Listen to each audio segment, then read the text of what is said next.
Ibnu Sirin rahimahullah, beliau pernah mendengar ada satu anak muda lagi mencaci maki Hajjaj bin Yusuf. Kalau teman-teman belum tahu Hajjaj bin Yusuf ini, nama ini kalau dalam buku-buku sejarah Islam udah divonis buruk sekali. Karena orang ini dia panglima perang lah kalau kita sekarang ya. Jenderal perang Khilafah Umayyah pada saat itu, tapi orang ini agak zalim. Kalau ada orang tidak sepaham sama dia dibunuh. Mau ulama pun dibunuh semua sama dia. Sahabat Nabi dia nggak peduli. Hajjaj ini yang membunuh Abdullah bin Zubair, sahabat Nabi radhiyallahu anhu. Habis dibunuh disalib sama dia. Orangnya kejam sekali gitu. Ini kasih cerita teman-teman sekalian. Hajjaj bin Yusuf ini karena buruknya perbuatannya banyak orang yang cerita buruknya. Ini teman-teman yang suka gosip ambil pelajaran. Ibnu Sirin lewat. Apa kata Ibnu Sirin? Perkataannya begini. Diam kau hai saudaraku. Diam, sekarang kamu diam. Sesungguhnya Hajjaj yang sedang kamu ceritain itu sedang menuju ke Tuhannya. Dia sedang menuju kepada kematian. Dan kau juga sedang menuju ke Tuhanmu. Dan pasti kamu dan dia pada hari kiamat dipertemukan oleh Allah. Apa kata Ibnu Sirin nasihatnya? Pada saat nanti kamu sedang antri ditimbang amalmu dan Hajjaj masih nunggu untuk ditimbang, kau akan temukan dosa yang paling kecil yang kau lakukan lebih berat di sisi kamu daripada dosa terbesarnya Hajjaj. Jadi kalau kau lagi ditimbang amalmu nanti, dosa kecil pun bisa berbahaya buat kau bisa masuk neraka. Itu pada saat ditimbang amalmu, kau lebih takutin daripada dosa terbesarnya Hajjaj. Karena Hajjaj belum ditimbang amalnya. Itu artinya kamu hati-hati. Perbuatanmu sendiri bisa menjerumuskan kamu. Lalu dibilang oleh Ibnu Sirin rahimahullah, setiap orang bertanggung jawab terhadap apa yang dia lakukan. Dan ketahuilah, pasti Allah akan mengambil dari Hajjaj hak-hak orang yang telah dia zalimi. Hajjaj pernah bunuh orang, pernah caci maki orang, pernah mengambil haknya orang lain. Allah pasti akan ambil hak orang lain dari dia. Pahalanya dikasih ke situ.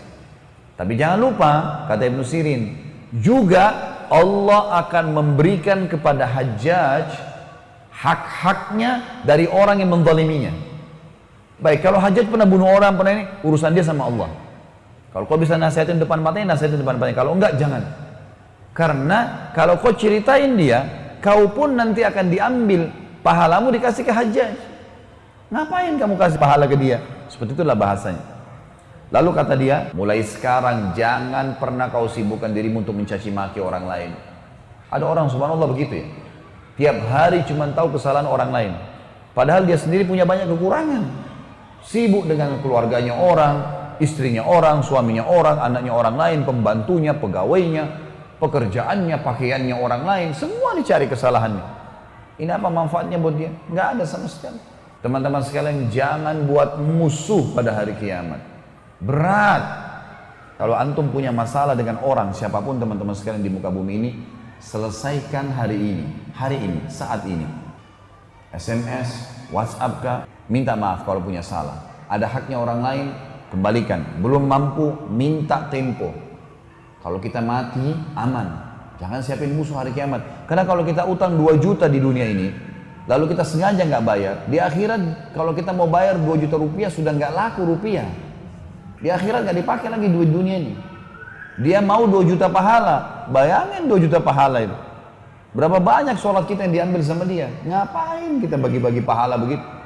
Makanya Imam Bukhari rahimahullah pernah mau berburu sama teman-temannya. Sementara nunggu teman-temannya datang, beliau latihan panah di halaman rumahnya.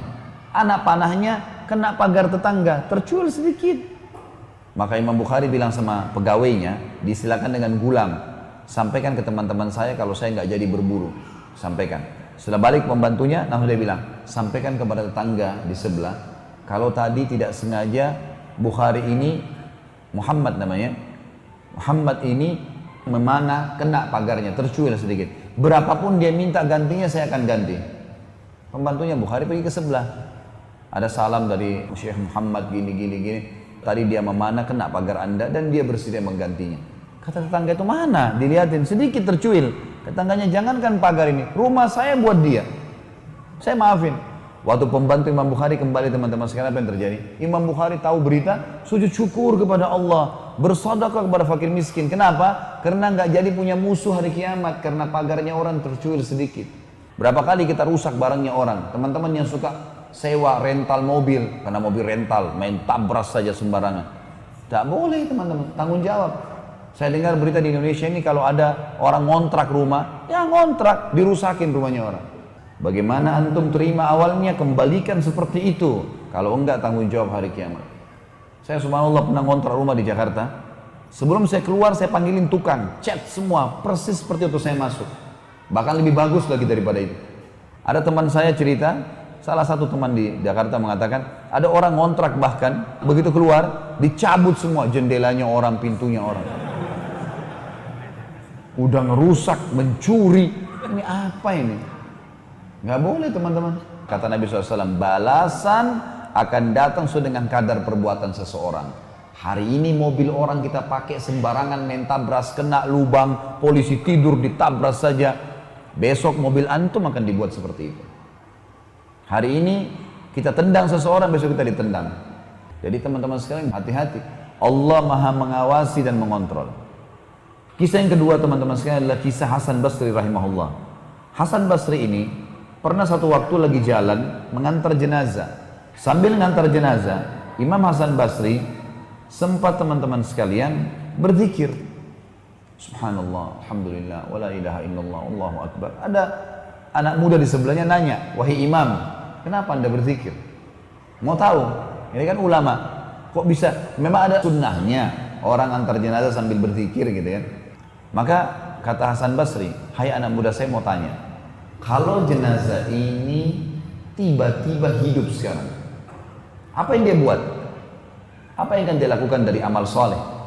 Kata anak muda itu, dia akan sholat, dia akan puasa, dia akan bakti sama orang tua, dia akan sedekah. Kata Hasan Basri, kenapa kau bilang seperti itu? Dia bilang karena dia sudah tahu sekarang, kalau orang mati tahu pentingnya amal soleh.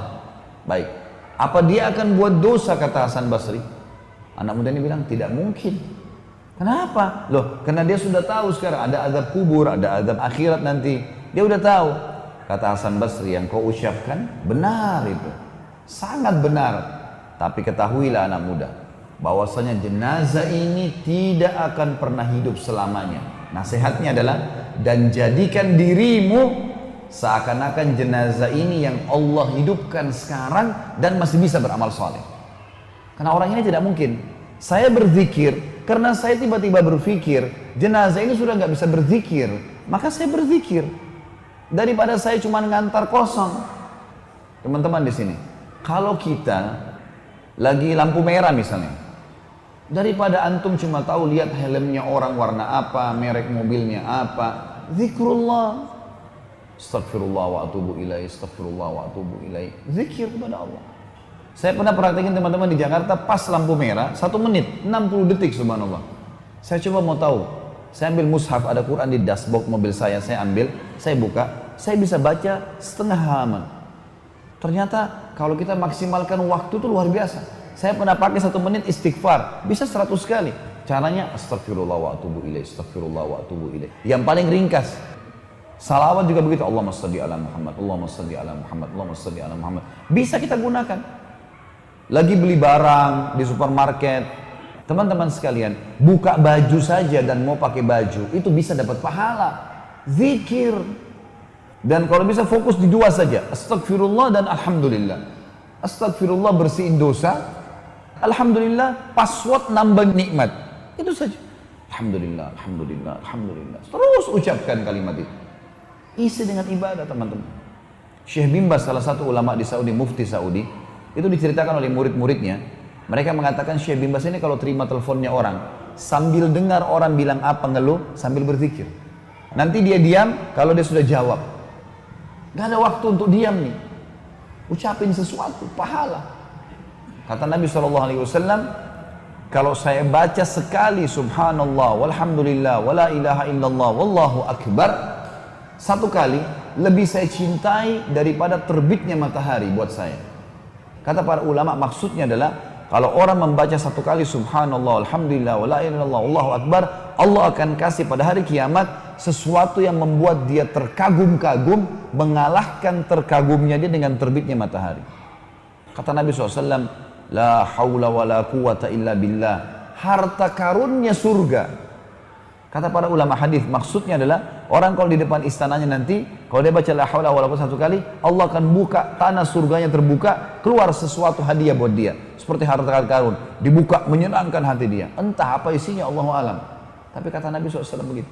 Dua kalimat yang ringan di lidah, berat di timbangan hari kiamat, dicintai oleh Allah. Subhanallahi wa bihamdi, subhanallahil azim. Kata Nabi SAW, siapa yang membaca salawat untuk satu kali, Allah membaca salawat untuknya 10 kali. Maksudnya Allah tambahkan rahmat dan pengampunan terhadap dosanya, rahmat atas kebutuhannya dan pengampunan dosanya dengan satu kali baca salawat. Kenapa nggak baca? Allahumma shalli ala Muhammad, Allahumma shalli ala Muhammad. Ini kita bicara yang ringkas dan simpelnya. Tentu ada lafaz-lafaz yang lebih panjang gitu kan. Contoh saja. Jadi gunakan teman-teman sekalian. Ini nasihat Hasan Basri yang sangat berharga sekali. Bagaimana dia memberikan nasihat kepada anak muda tadi.